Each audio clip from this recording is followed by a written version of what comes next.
Esta mañana nos acompaña el asambleísta Luis Fernando Torres, perteneciente a los registros del movimiento Cambio, aliado del Partido Social Cristiano. Él es integrante además del Consejo de Administración Legislativa CAL. Doctor Torres, buenos días. Buenos días, muchas gracias por la invitación. Está muerto el juicio político al vicepresidente Jorge Glass. Esos 3 días que se extendieron para que se complete el pedido, ¿es simplemente un ganar tiempo el generar la idea de que no se ha podido cumplir con todos los requisitos? El juicio al vicepresidente sigue con vida, no ha muerto.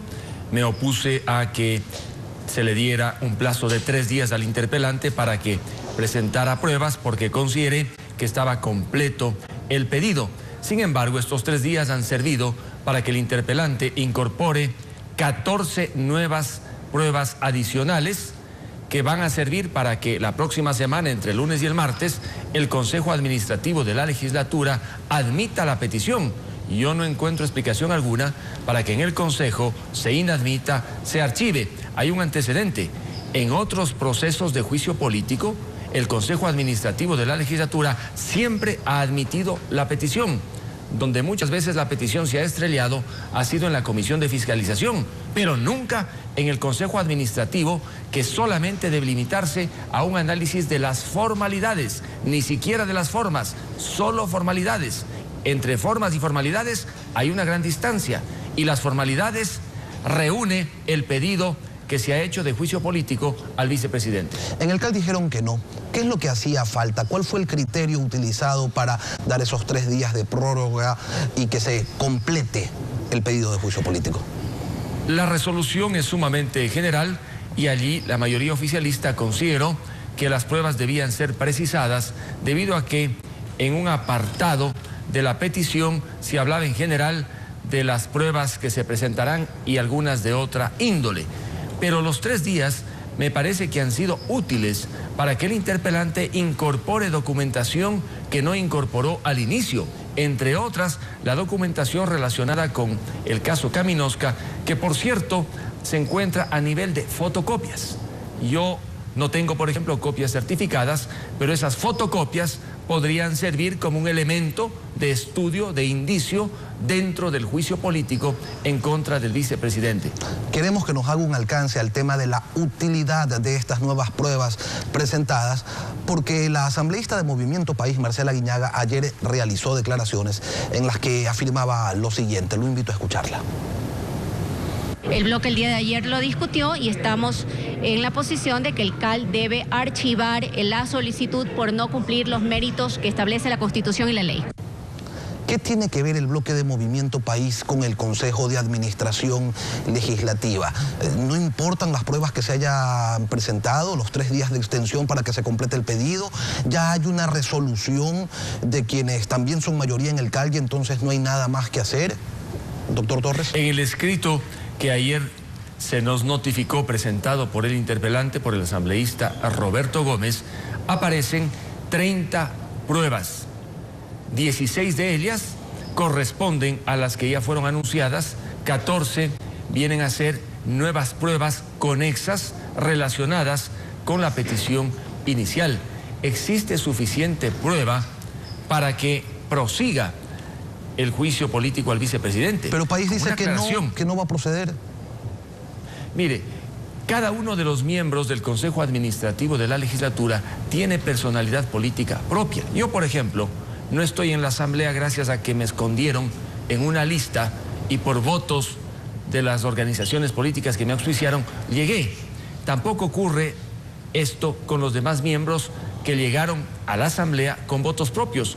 El doctor Serrano, por ejemplo, es el asambleísta más votado del Ecuador. En consecuencia, más allá de responder y explicar a las cúpulas partidistas, los miembros del Consejo Administrativo de la Legislatura tenemos un compromiso con la opinión pública. Por ello me llama mucho la atención que la cúpula del movimiento oficialista disponga desde ya que se archive la petición cuando hay una decisión individual de cada uno de los miembros frente a una ciudadanía que reclama que el juicio político avance. Como le dije, el Consejo Administrativo de la Legislatura no puede liquidar, no puede enviar al cementerio la petición porque ésta cumple las formalidades. Ya le corresponderá a la Corte Constitucional analizar las formas y algo del fondo. Y si pasa de la Corte Constitucional a la Comisión de Fiscalización, esta ya analizará no solamente las formas, sino asuntos de fondo. Pero por ahora, el Consejo Administrativo de la Legislatura se limita a un análisis de formalidades. ¿Cuántos firmaron? Si los que firmaron son legisladores, si las pruebas están anunciadas, no si son pertinentes.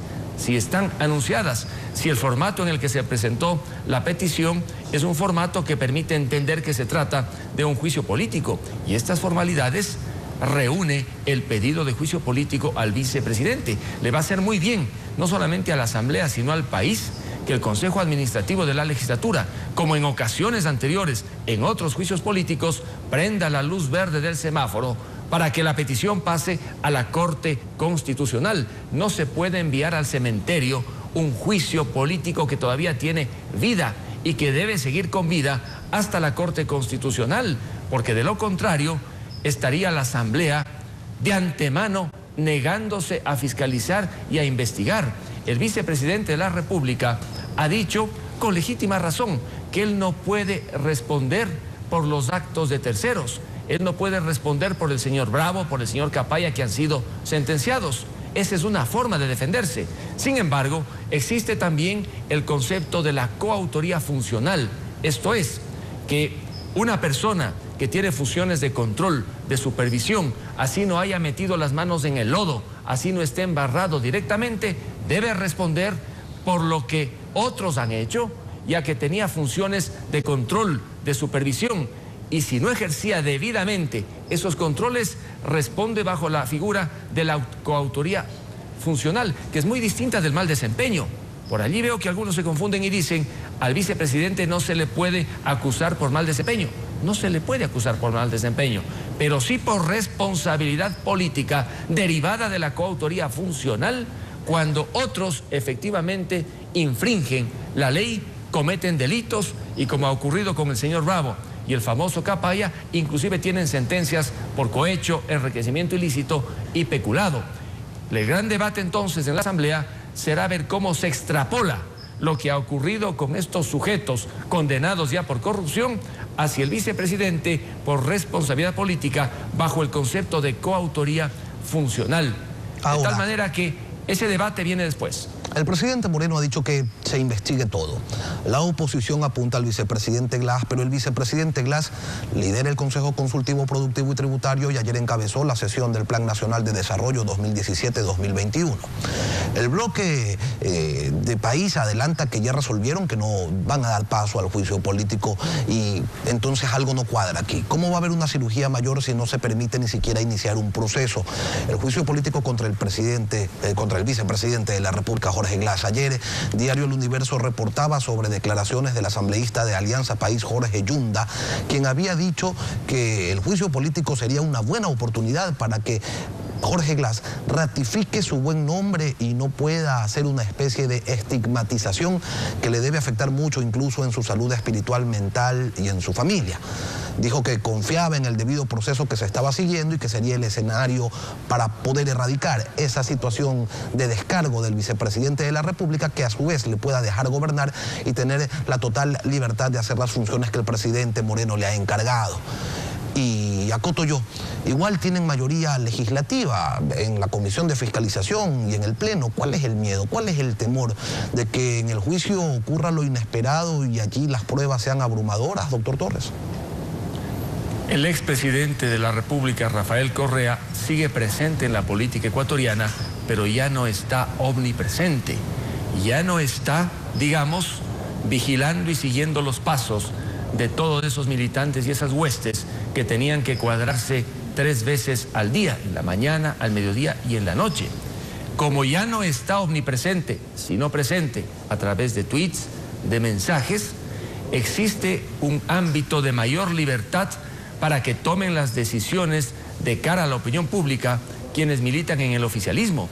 El asambleísta Yunda, por ejemplo, ha expresado una opinión interesante y estoy seguro que muchos otros del oficialismo compartirán la opinión del asambleísta Yunda en el sentido de que el juicio político tiene que avanzar por sanidad pública y, como dice él, por el bien del propio vicepresidente de la República. En consecuencia, yo tengo algún grado de optimismo de lo que pueda ocurrir en el Consejo Administrativo de la Legislatura, especialmente porque, como decía, cada uno de sus miembros tiene personalidad política propia, y cuando alguien tiene en política personalidad política propia, no está sujeto a ser esclavo de lo que dicen las cúpulas, sino a pensar en sus mandantes, en sus electores, como yo pienso en mis electores de Ambato, de Tungurahua y de todos aquellos que quieren un cambio indudablemente en el país. De allí entonces que sí vamos a lograr finalmente que pase del CAL a la Corte Constitucional el pedido de juicio político y el Ecuador tenga un baño de verdad, sepamos efectivamente qué ocurre, el vicepresidente tenga la oportunidad de defenderse, porque hay un principio que no olvidamos: se presume la inocencia mientras no se pruebe lo contrario. El vicepresidente no está sentenciado en ningún proceso, por lo tanto se presume que es inocente. El esfuerzo que tendremos que hacer en el juicio político será demostrar que ha cometido los delitos señalados en la Constitución desde la vertiente política. Y cuidado, nos confundimos y creemos que el juicio político es igual que a un proceso judicial. Inclusive las pruebas que se practican en un juicio político no son de aquellas que se practican en un juicio penal, a tal punto que el propio artículo 129 de la Constitución dice que para iniciar el juicio político no se necesita de enjuiciamiento penal previo. Se puede iniciar sin que éste exista, y por ello estamos ante un proceso político que hay que llevarlo con responsabilidad, pero hasta las últimas consecuencias, porque no podemos fallar a todos aquellos que quieren un baño de verdad y una lucha implacable contra la corrupción en el país. Queremos agradecer a Luis Fernando Torres, asambleísta por el Movimiento Cambio Partido Social Cristiano, integrante del Consejo de Administración Legislativa. Gracias, doctor Torres, por habernos acompañado esta mañana.